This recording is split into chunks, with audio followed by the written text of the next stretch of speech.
And we're back, and you are listening to Villaincast, BJJ Anti-Heroes, with myself, Chris, the Villain Pains, and Naqi El Jefe Arshed. And welcome to Reap the Week. But first, a quick thank you to our members at In Theory BJJ, Concept-Driven Jiu-Jitsu, for fight commentary, technique and concept videos, private coaching, monthly webinars and Q&A sessions. Please visit www.patreon.com/intheorybjj. Nearly messed up there, didn't you? Yeah, I think I almost fucked that up. I think there's more W's here. I think I'm going to say 5. www. Dude. Oh, my brain's elsewhere. You can tell already. Yeah. Oh, is that just, or is it forced, or is it just in general? Just in general. Oh, okay. Just one of those days. Mm. So, I put out that we were back with Reap the Week, and apparently people have generated so many questions over the holiday period. Oh, God. And you've seen some of the questions that are coming up, Nak. You know what to expect for this. I had a quick glance. I was working all through the day, and I was like, I'd literally had 5 minutes on social media, going through my Instagram stories and stuff, and it come up. I was like, oh, let's have a gander at this. What the podcast's going to be like tonight, and some really interesting questions. Dude, we may get cancelled. We may get cancelled. We'll keep trying, but we haven't yet. I don't think enough people are listening to us yet. I don't think that whole cancelling thing is that real. Like, it depends who you are. Well, no. Like, there's so many people that say, oh, the alphabet people or the woke police or anything like that's going to come after you. Like, no. Like, it's rare that you see people act like, considering the amount of celebrities that are caught doing nefarious things, like, oh, they're going to get cancelled after that. No, they haven't been. Like, they're doing specials and shit. No, I think that, and again, like, don't get me started. Like, how woke has been weaponized, and that everyone's just fearful they're going to get cancelled, and unless you do something fucking horrendous. But fucking Charles Manson hasn't been cancelled. Like, people still wear his fucking face on t-shirts. Like, if you can't go murder a bunch of people and get cancelled, what can you do? On that happy note, how have you been? I've been good. I've been busy and good. How about yourself? Dude, well, I just got back from Finland. And then did you get back today or yesterday? No, I got back on Tuesday morning. Tuesday morning, yeah. Fantastic. It was minus 27. Which is, and for anyone in the US listening to this, that's minus 17 Fahrenheit. That's cold. Plus the wind chill on top of it. And like, you go outside and the hairs inside your nose would freeze within the first second. That's impressive. Have you ever experienced that before, that much cold? First time? Yeah, that'll be interesting. I want to experience that. Well, I think the difference between 0 and 26 degrees is pretty pronounced. That's the difference between wearing a thick coat and joggers and tank top and shorts. So go the other way. Like, that's the difference between wearing a thick coat and being very fucking aware of how cold it is. Even to the point that the sea had frozen. I'm like, that is impressive. Bonkers. But it was a lot of fun. Good seminar, sauna, food was great. Then I came back and went straight out to Market Drayton and did another seminar, and that went really well. I think some of the guys from that probably go listen to this. Maybe one of them, if I'm lucky. Nice. Hope you enjoyed the seminar, folks. Come visit us in Stafford. So yeah, it's good. But dude, knowing that class was on Monday, I was so fucking jealous. I just wanted to be there. I get so homesick of like being in class, and like, I can't wait to be back on the mats with. There's no place like home. Go North Dorothy on this one. But anyway, Jimmy's mailbag. Jimmy's mailbag is full today. So, first one from the mailbag. Actually, I think this could be a two-parter. There's two questions here that are very similar.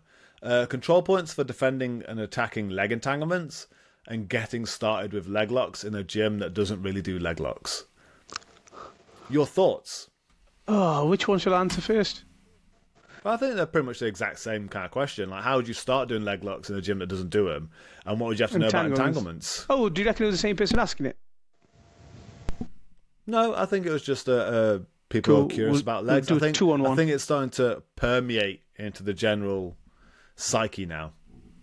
How do you start leg locks? Start leg locking people. I mean, the control points really are, you want the knee line, don't you? You need to understand the knee line, the importance of keeping the knee line, how you control the knee line, how deep, which is something I think you will expand it a bit more, how deep you have to be to finish leg locks. I think one of the major skills you got to develop when you start leg locks is your leg dexterity and how you make hooks and create wedges around the legs, because hands we use for everything. Like, our hands are quite versatile and we can do a lot of things with the arms and, twist them in certain ways because we use them more than our legs. Legs are generally, we use them for squatting, lunging, walking, running, you know what I mean? But when it comes to leg locks kind of thing, you're twisting your legs in different ways and you're inverting, and it's not a natural thing. You can't do without you can't just say to someone, go start doing this. Like, for example, single leg X. If you were to say to someone, go get that would probably be one of the simplest holds you could argue. Foot on the hip and foot inside. But for some people, just even looking at it, be like, they can't just get their legs right. They can't get the pinch. So yeah, that and understanding the whole inside outside thing, how that works, how you can attack the legs. I mean, we could write a book on this, innit? But I've that group that I always talk about, the beginners that I've started doing the whole fundamentals with. We're still on the leg lock part since early December. And again, now, because I get them pummeling every session, I'm getting them starting positions like single leg X, K, other inside new kind of wedges that we're playing with, and just telling them fight from there and just get your legs pummeling. I'm not bothered about who wins or who finishes. I want your control, 5-second control, pinch, hold, twist, and understand what you're doing, where you're doing. Because once you get through that part, because that's a fundamental, then the world is yours. Then you can pick which way you want to take your game, whether you want to be heel hooker, ankle locker, mix it up, whether you want to just use leg locks for sweeps. You've got to understand, you've got to get that whole leg dexterity and pinches and wedges. You have to work on that first, I think. And I'm seeing good results for my guys because I haven't rolled with them yet, but when I watch them roll each other, I'm like, I wasn't that good in 2 months with leg locks. So once I put this up, Rob Cole, he did a ecological class at the Globetrotters camp last year, and that's just good on Globetrotters. I'm pretty sure if I'll do my best to remember, and I'll link to it. To link to his class that he did. Rob Cole out of Connecticut, mutual friend. We've met. Liquid Rob, good lad. Yeah, he is. Shout out. He has been on this podcast. Good old Rob. Sick nickname, though, isn't it? Again. Sick nickname, Liquid. Yeah. People who know what he says about it's a sick nickname. Especially if you've played exactly. Solid Snake, you know what I mean? A liquid. Yeah, solid Rob and liquid Rob. I think you said it before, our ideas are so heavily entwined, it'd be hard to kind of separate us sometimes. Yeah. I think this is where I have a bit of an issue with the whole going straight ecological. And I'm very much a kind of person that goes, there has to be input in places that make the most sense, but then ecological for other places that make the most sense, and not just being one size fits all. Yeah. And I think you can take a lot of the ideas, the general concepts, such as when it comes to joint locks, working backwards. So if I want to do any sort of joint lock, it's always start at the end, understand actually what you're doing to the joint. You don't break bones in jiu-jitsu. You hyperextend joints. You tear joints. You take them where they don't want to be. So understand what ligament you're doing in.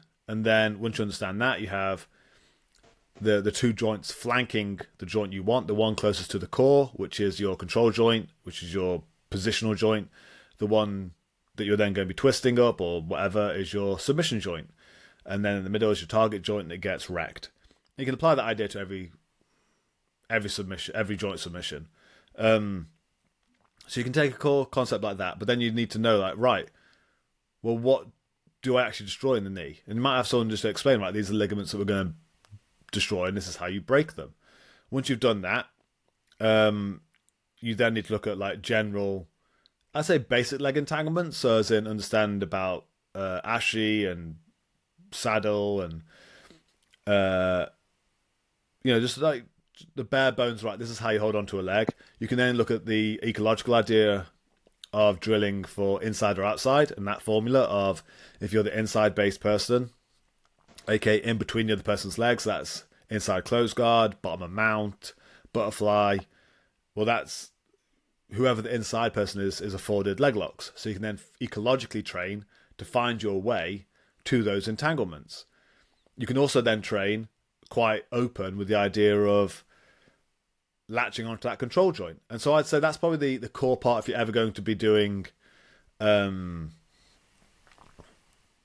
leg locks, and especially in a gym that doesn't really do them, is learn to hold the control, like I say, for like 5 seconds. If you can hold the control for 5 seconds, then eventually when you're allowed to do legs and people feel more comfortable, you're always going to get them. But also then, because you're only holding onto the control and not putting on the lock, you won't scare people. And no one's going to move around frantically and hurt themselves. So I think you could safely teach heel hooks to everyone. Yeah, man. Beginners and up. Even in gyms that don't do legs, I think with that kind of plan of, like, I'm not threatening you a submission, I'm just getting used to the hold and giving you a chance to escape, so it improves my holding. But I think knowing the inside-outside theory is going to be critical to that. Like, if you want to get into legs and all you do is outside-based guards, you can have a hard time. I think there has to be some input when it comes to, I say, positions, but then you can work on improving your personal grip and how you'd hold onto that control joint and not rushing for the end. I think Pornhub Jiu-Jitsu again. Sorry. I think there's you could definitely do a good mix of detail and concept there and ecological training to actually get a good basis of legs. Maybe we should do a video. Yeah. We should write these things down. Yeah, I've trialed it, and it's working. I'm like, this is how I'm going to teach them from moving forward, you know what I mean? Because these are beginners, put it on in theory. Yeah, they are, so most of them started August, you know what I mean? So they're like not even 6 months yet, and, the half decent grapplers, because I've done the whole fundamentals, the wrestling and all that, and now we're learning legs, and then we're going to stand back up, and then we're going to play with leg locks, you know what I mean? And then we're going to do submissions afterwards. So I've got it all kind of planned in my head, but I'm watching them every week thinking they need a bit more time. In my head, when I started the leg lock thing, I thought I'm going to give them 8 weeks, and we're on week 6 now. This week is going to be week 7 on Saturday. So I'm thinking next week, and then week after. I mean, I've just got to the part where I've showed them the inside heel hook. So I've done the ankle locks, and I've done the outside heel hook. So now, and we've done single leg XX, the basic holding guards for leg locks, and then flowing between them, and literally showed them the inside heel hook on Saturday. I'm going to spend more time on it, so the technical approach, and then give them a week of ecological again. I might extend it another 2 weeks, give them time to get used to entering 411, and because 411's new to them, I've only shown them that on Saturday. You know what I mean? So, and they only see me once a week. So, but for that, mate, like, I could bring them in our gym, and you could tell that they are part. Their style is very similar to all of us. You know what I mean? They've got the fundamentals. And I'm amazed, really, because they only do it once a week. Some of them twice as well. So it's not bad. The results are looking good. Funny enough, you should say that. I like the idea. I mean, previously, I like kind of freedom for people to figure out their own way of doing jiu-jitsu in the gym. But also, I saw a really good podcast kind of quote thing by Sean Applegate recently. And he was talking about how if you're at a gym and everyone's just rolling in like completely different ways, then that coach has no control over what's happening in that gym. Like, he has no style. He just like goes, right, guys, just fight. And I like the idea that there's uh we've got a style. Stylistically, we're considered wrestling heavy. Yeah, but we Strange. don't do wrestling. We don't even do a wrestling class or takedowns. We just stay on top, and it's considered wrestling. So we have a style, but then there is some obviously individual play in there as well. Yeah. But yeah, I thought that was right. I'm going to find that quote. I thought it was quite an interesting one. But I think legs aren't impossible. Actually, JJ Pages did a really good class in Arizona camp a couple of years ago where he said that if I can get your leg on my hip, I can leg lock you. Like that's why Makes you can sense. apply it to side or bottom of knee on belly and stuff. You can find leg locks. I was like, I actually like that. If I can get my foot on your hip, or if I can get your leg on my hip, I can leg lock you. Yeah, makes sense. You're deep enough, aren't you? That incorporates inside-outside theory and like half guard, and I'm like, yeah, I like that. It really boils it down. Yeah. Just get someone's leg on your hip and then just latch onto their knee. And it's easier to latch high and fall down than it is to latch low and try and climb. Like just get used to putting people's legs on your hip and latch onto their hip as tight as you can. I mean, going to quote Mr. Danaher from a seminar that I went to I'm going to mute 8 years ago. because I'm going to laugh my head off. So this was at Braulio's gym about 8 years ago. Gordon was still wearing the Burger King crown, and Mr. Danaher was doing a class on leg locks, as you probably would back in those days. I was a bright-eyed purple belt. So this was about 2016, 2007, maybe in 2017, but definitely 16 then. And one of the things he said was, when you're getting high up someone's leg, you need to imagine there's a double-ended dildo between your assholes, and you're trying to hide that dildo. Hide the sausage. And bigger than a sausage, dude. It's a double-ended sausage. This is full German bratwurst we're having here, and This is 18-plus episode. everyone is like, when I have to upload this, it even says like, is it explicit? And I'm like, what do you think? Really? Silly question. But still, it sticks in your head and other places. It's not there. It's in your head. You've missed. No pun intended. Exactly. So yeah, if it sticks in there, you did it right. And so I can't help but shift that. All these years later, every time I go for a leg lock, I'm right, hide it. And I even scream that now in seminars and classes. I'm like, is that how big is this dildo? I can still see dildo.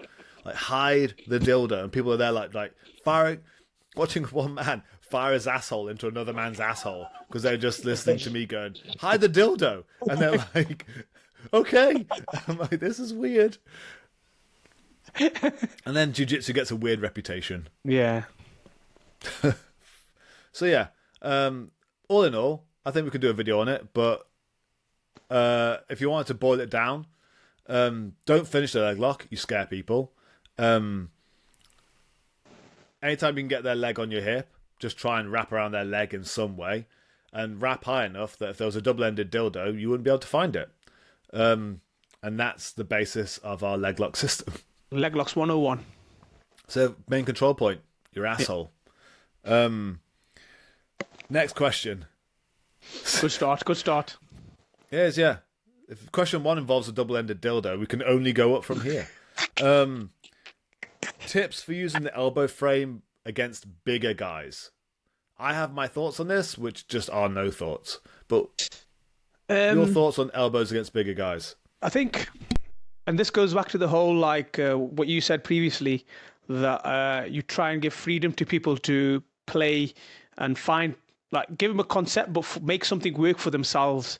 I think an elbow frame is something on that line where it's not always the same with every person you do it with. I mean, what you're aiming for when you put the elbow again next to the trap/neck, you're aiming for that little 2-inch space on your elbow above, up. You're trying to get to there so you can keep them away. But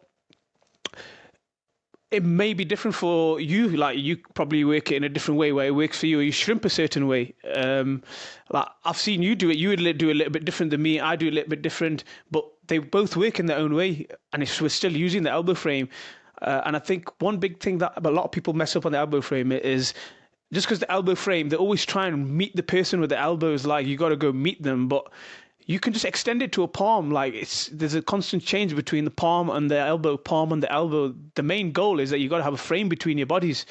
Sometimes if you can't get the shoulder, you can poke it in their chest just to make them go back a bit, and then get back to your position, just so they're not pressuring you enough.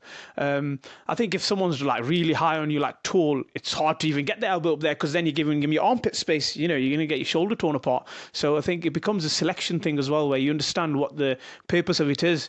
And if they are making your elbow go above like your ears, then you need to shrimp or like start going backwards swimming, mate. Like your elbow frame's gone. Because they're going to pass. They're probably already halfway up your hips. So, yeah, you need to let it go. And I think realization, and not just the elbow frame, it's a lot of position in jiu-jitsu and things that people do is like just hold on for dear life. And it's like, that purpose of what you held it there for is gone. You need to flow and move to the next one. And you should have thought about that before.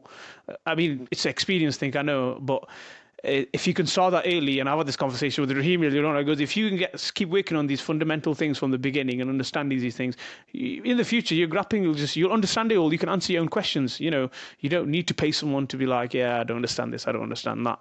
You've got to play and understand how things work for you. And that's why I think a lot of people like your style of teaching, because of your conceptual approach, because it's for everyone. You know what I mean? And we mix it up. We do the technique and the concepts. And I think concepts both have their place, like we both agree. But concepts give you the option or the ability to then make things work for yourself. You know what I mean? Because you know what the goal is. You know how to get, or you want to get there. You just want to know how to get there. And everybody's bodies are different. And again, you're rolling against different people, so different body shapes, sizes. You always got to adjust. The way I latch onto your leg, I can't latch onto, like, for example, I don't know, Morgan's leg. Size differences. You know what I mean? You might have better balance. I might have to latch on in a completely different way. But the goal being that I have to create that wedge in some way and off balance you somehow, or let's use the term kazushi. I don't like using it, but yeah, people love it when you use Japanese words that they don't understand. But yeah, no, I don't understand Japanese. I've just tried. This sounds clever. Yeah, exactly. My personal opinion is don't. Again, like I've said it before in podcasts and seminars and videos, like, jiu-jitsu is a power game, and being the more powerful, bigger person really helps in a power game. And being underneath someone who's also more powerful, like being underneath someone who's your same weight, can be a problem if they're applying their weight correctly. Being underneath someone who's bigger than you, who's applying their weight and trying to hold you down, even bigger problem. And to think that jiu-jitsu jiu-jitsu is the expression of physics and physiology. Everything we do is an expression of physics and physiology. It's not magic. Like, if we're going to throw someone, there is a lever happening, there's center of gravity, all these different things are in play that are making it easier. And also my physiology about where I'm lifting from. And so all these things are in play. And to think that you can fight physics and physiology, and that there's a technique that's going to fix this, and eventually all techniques will fail against bigger people. And yeah, you can elbow frame, but first off, don't be down there. Don't fight bigger people, which it doesn't help. But like you said before, it was on the Rob Naqi episode we did, is that for the majority of people, our main form of competitions are people in our own gym. And I've been saying this in seminars. So other sports, it's a measure of certain criteria. So if it's like horse racing, they measure, all the jockeys have to weigh in. You can't have a small jockey or a big jockey. It has to be, all the jockeys weigh the same. So you're measuring the horse. If we're doing road cycling, the bikes can't weigh less than a certain amount. So you're not measuring cyclists and a really light bike. You're measuring the cyclist because everyone's bike's the same. It's the same with competition. We try and control the variables. We try and control for weight and size. We try and control for age and gender. And so you kind of within the, a smaller amount of the power differential of the people in your bracket. And then you're measuring the skill of the athlete. But then you go back to your own gym and all of a sudden you're fighting monsters who can be 50, 60 kilos bigger than you. And you think, well, jiu-jitsu's not magic. And yeah, absolutely, the elbow frame can work. There's nothing really extra to kind of add to it. As in, I need to keep a frame. I need to keep you away from my fucking body. And I need to move the hell away from you. Doesn't matter how big you are, but bigger people are just going to put more weight on you. So you're just going to be harder to get up. Yeah. It's unavoidable. And anytime that, it's like the amount of times I've had the question of people like saying, well, what if I've got really short legs and I want to triangle someone who's got really big shoulders? Don't. Yeah, don't. There's other options, man. Yeah, just don't. Sorry, I can't fix the fact you've got really short legs and they've got really big shoulders. Like, this is a physical problem. I can't make you grow your legs or shorten their shoulders, so I don't know what you want me to do. We're not fucking we're not wizards. We can't bend reality. It's just physics and physiology. Right. Dream Nice. podcast guest. Who would you have on? If you could podcast with someone, who would you want to have on? Jiu-Jitsu world. Yeah, why not? Anyone. Jiu-jitsu or anyone. Dead or alive? Well, Like, if they're dead, they won't answer. I mean, but like... Oh, yeah, it's if not- they're dead, then maybe. No, but I mean, like... All right. Alive? Alive, man. I don't really like many, like... I'm not... Probably... It's probably somebody in the sport world. Khabib, yeah. I mean, even though, Yeah. he's done loads of podcasts and stuff. Khabib...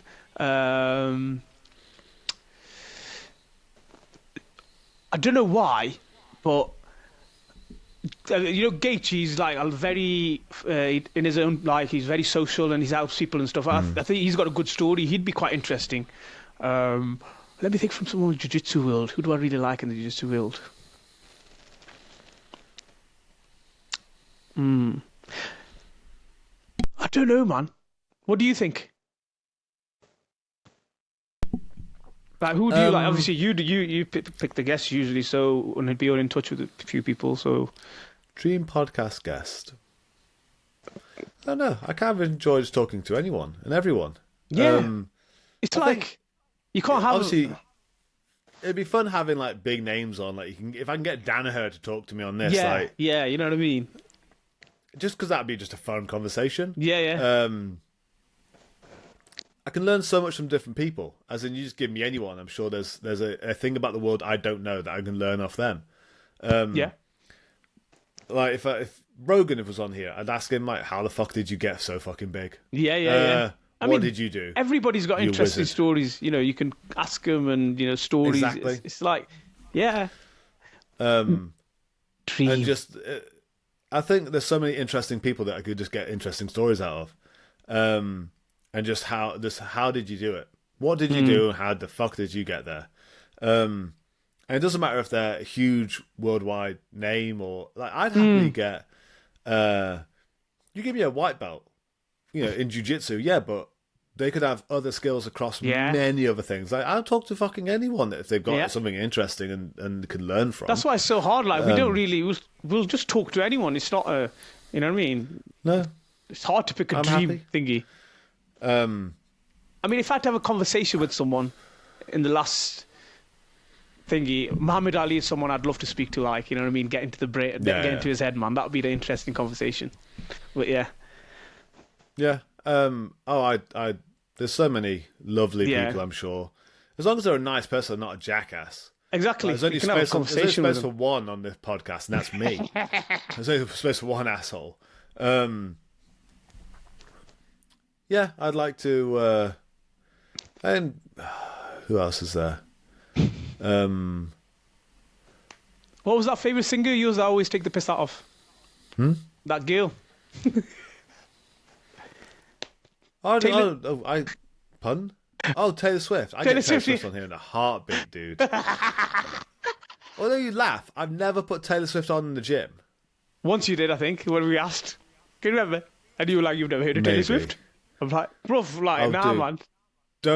Don't threaten me. Otherwise, the next few open mats are just Taylor Swift. You wait. But yeah, even her, like, okay, it'd be interesting to talk to her. But also, like, how the fuck's your work ethic? Like, how do you even, like, do half the shit that you do? Yeah.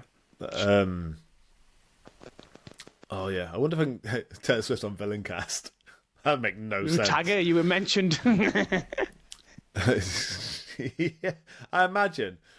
Oh, she's probably she hasn't got her own Instagram. There's no way that she just sits there just doom scrolling like the rest of us when she's making billions. Yeah.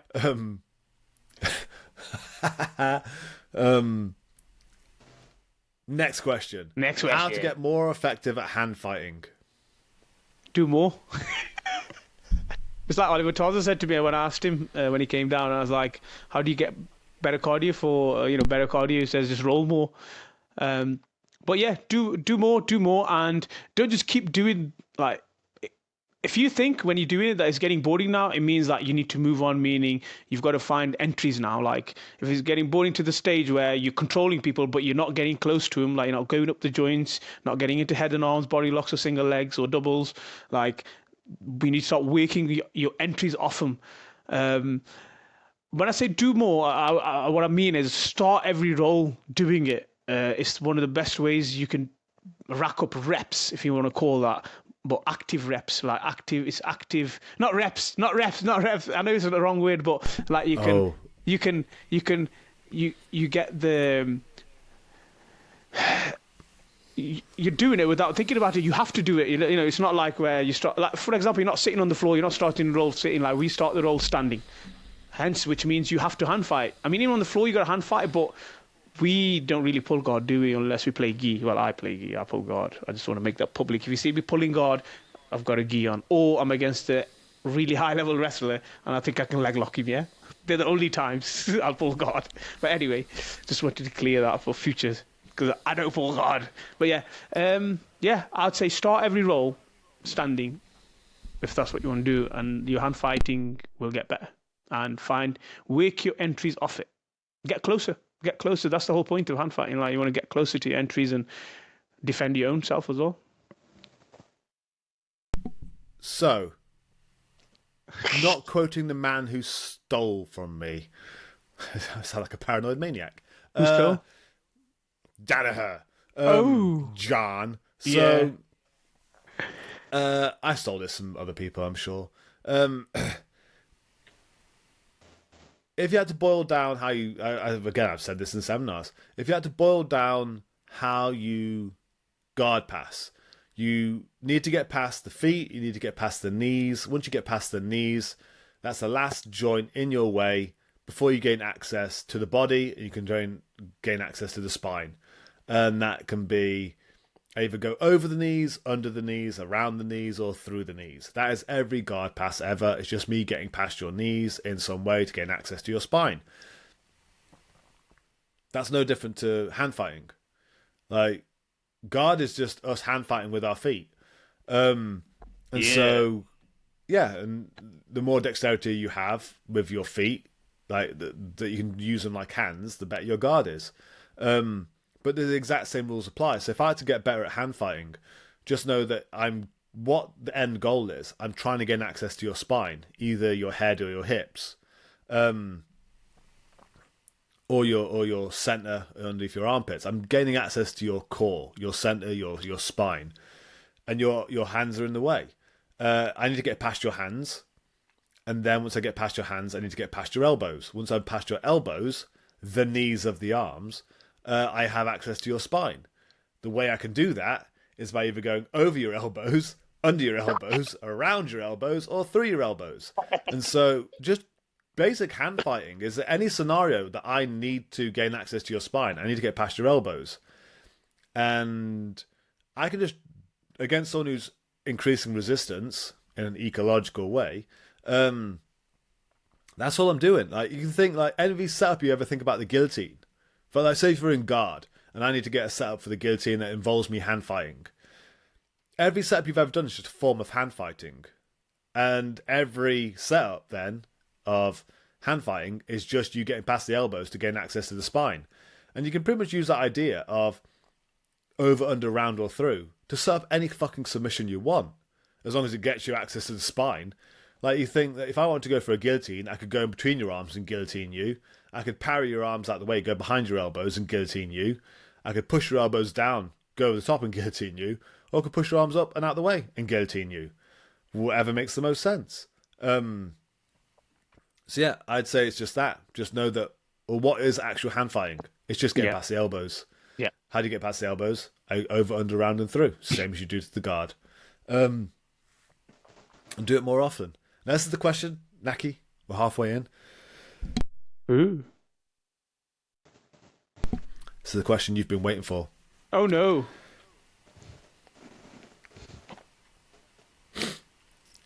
I haven't thought of an answer, by the way. I haven't, but I'm sure I we're just going to thought I'm figure going it to... Yeah. out.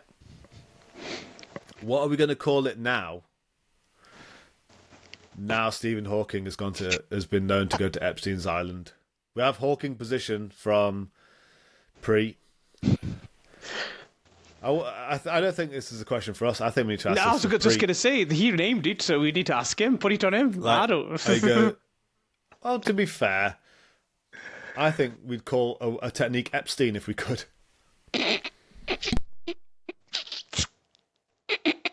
Because jiu-jitsu is so like politically correct sometimes. Like, considering I started the first question on this podcast with a double-ended dildo, like I understand. I understand. So I think we keep it. I think I'm sure there's probably like the Michael Jackson pass or something like that, and to be fair, there is. I use it. There's a Carlton pass. You remember the Carlton dance pass? Yeah, I remember that. But I use a Michael Jackson pass where I go over the knees. I usually just grab my groin, put my hand in the air.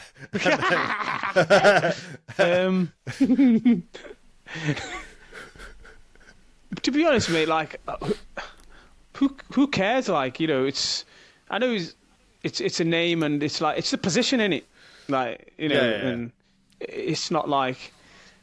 I mean, if there was a position called the Savile position, like, would we change that?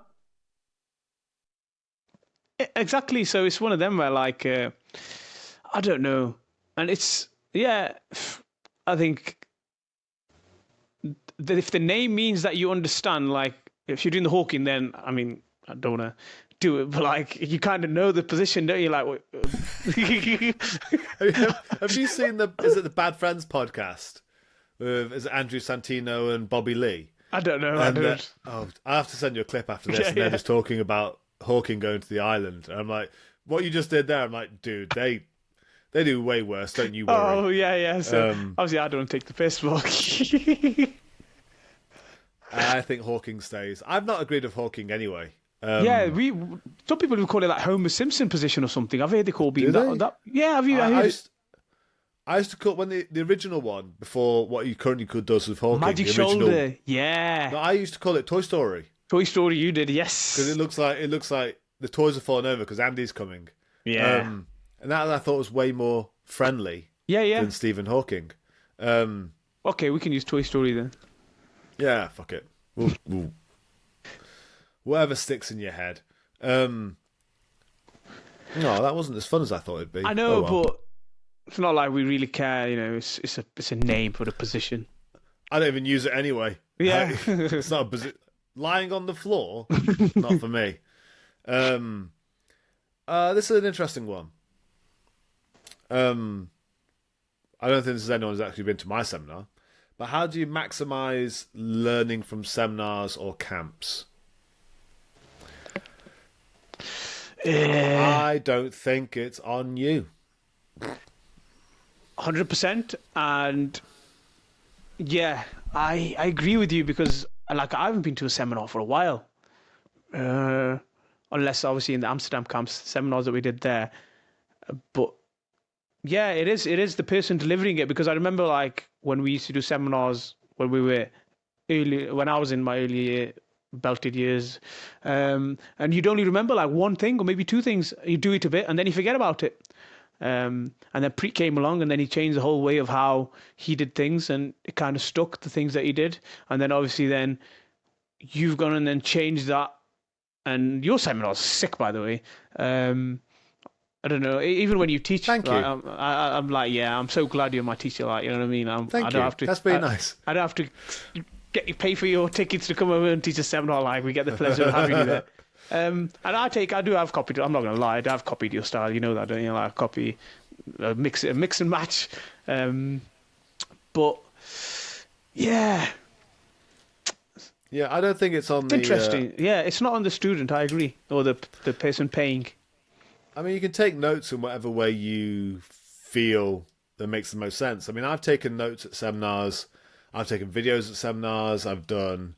I mean, our channel, even though the videos are unlisted, we've got probably about 200 videos from previous seminars and camps, and they're not that worthwhile. Kind of a waste. I'm just taking up space on YouTube. It definitely is on the person delivering, and if that person delivering can be engaging and teach, essentially, because otherwise, like, you're asking someone who doesn't really understand the technique to learn from someone who can't teach it, Yeah, and then you're blaming the student for that.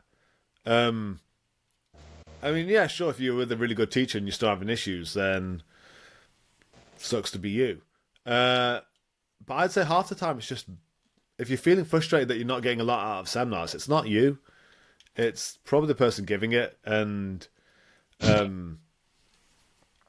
that's unfortunate. Like, you have people who show techniques once or have really weird ways of explaining things, or half the time it could just be someone showing, well, this is what I do from here. Great. Like, I don't understand how that helps me. Like, okay, I may end up there, but I don't understand why you're doing what you're doing necessarily. That's why you said, like, you probably get one nugget out of it. I mean, Christian Graugot, we do a really fun class where we just talk shit about jiu-jitsu when we're at the camps. And one of them is seminars are worthless for the most part because most coaches can't teach. And whenever you get like a really, really, really high level black belt in, like a world champ level black belt, probably the stuff that you're going to teach you is probably not going to be worthwhile to you. And you're essentially paying for the photo at the end. You're paying 80 to $100 just to have a photo with this person. Great. Fantastic. You're paying for a photo with someone. You may then go away and say, oh, game changing, but then nothing gets adopted. It's a very small amount of techniques that I ever picked up from seminars. And that's why I don't like teaching how those seminars were done. And, that's why every time I do a seminar, I go back and I ask the people, like, I don't just leave. I say, right, how was it? Give me feedback. Is there anything I could do better? Did the stuff make sense? Like back in the fire service, every time we do a training exercise, you had to fill out a form called a PQ1 at the end. PQ1, I think it was. And essentially it was just like review the training session. Like, how was the delivery? Like, was the delivery good? Was the content correct? Was it delivered in a timely manner? Did you feel adequately prepared for the course? And you'd tick yes, yes, yes. But if there was ever a no, they'd just go, right, well, fuck, we need to figure this out. What went wrong? And so that's why, I kind of almost unconsciously adopted the same of I'll ask people after seminars. I'll message them all and say, right, what's the general consensus? Was that okay? Is there anything I could do better? Was the content okay? Because I want to make sure that I joke and I say, I want people to go away from the seminar and adopt everything that I've just said. You're paying for me to give you input.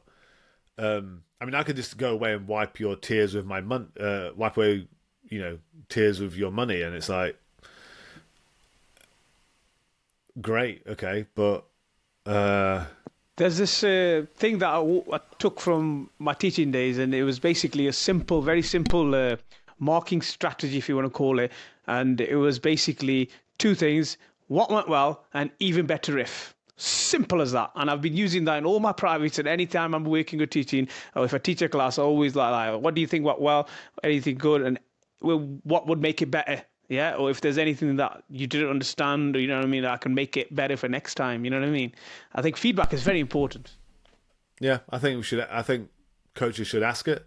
I think we should always ask it. Should always have that kind of like, right, well, and also that, and I essentially try and do that anyway with classes every goddamn day. Is I look at how people are doing the sparring, and Yeah, you ask me all I'm the always time, reading like, the what do you think, room dude? How did that go? You know what I mean? Yeah. You're always asking me. yeah, I care weirdly. Fucking villains.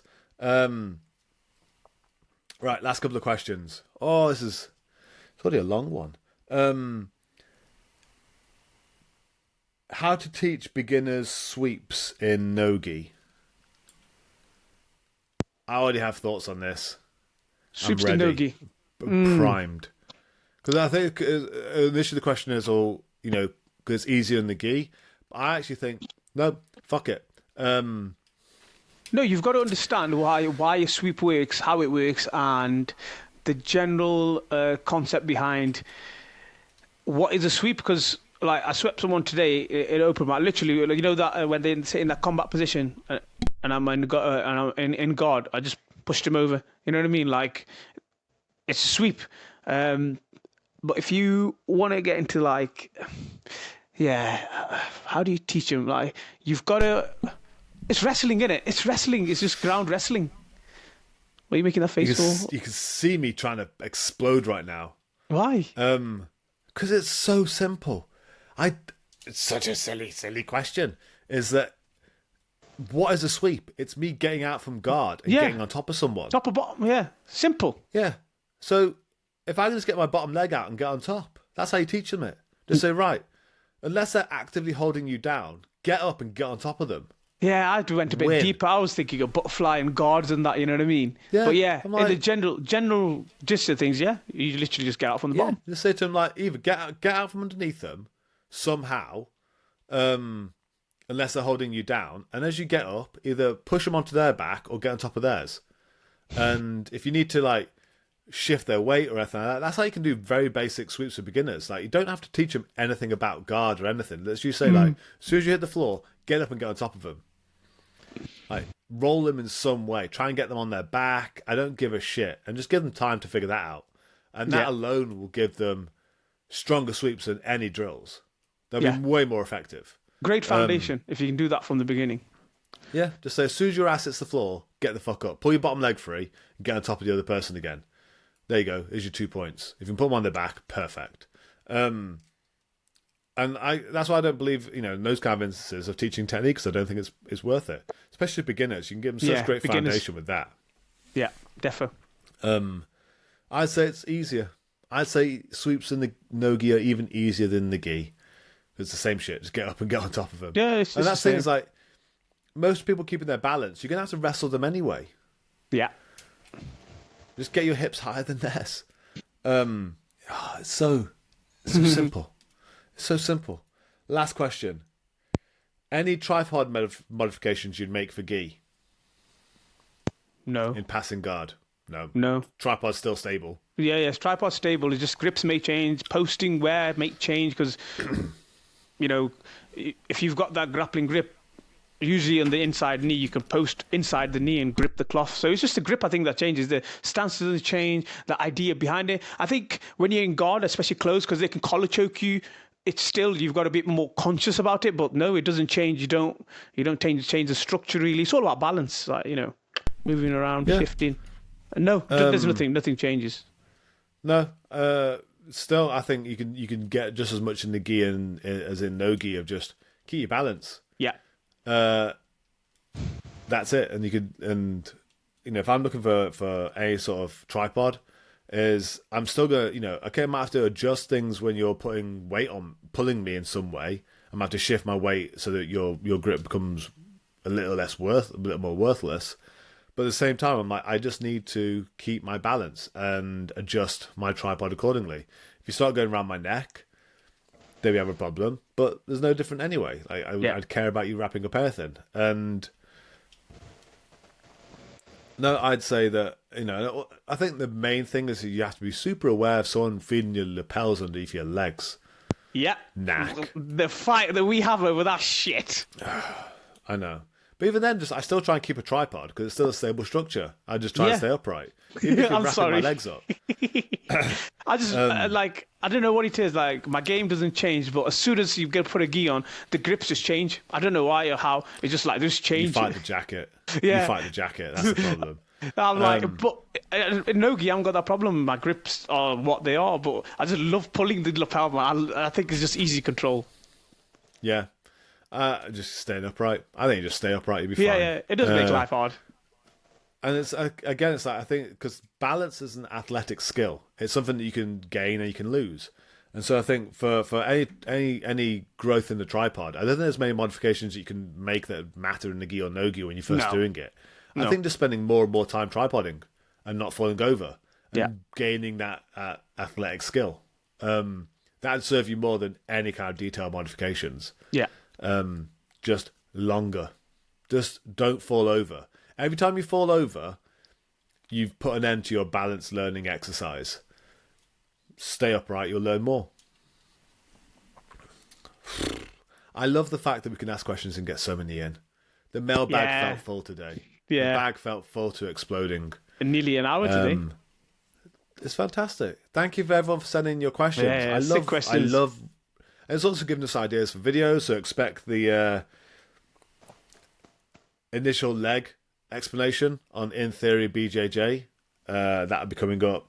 I'm pretty sure we could probably put that up before the weekend. There'll be webinars if you want to ask that question as well and get it live. There'll be webinars for the end of the month. There's always classes getting put up on the regular YouTube channel for free view. And me and Naqi are always available to talk on Discord, and if you can find us or Instagram or anything. And this is awesome week of the week. Told you it's gonna be a good one. Told you it's gonna be one for the books tonight.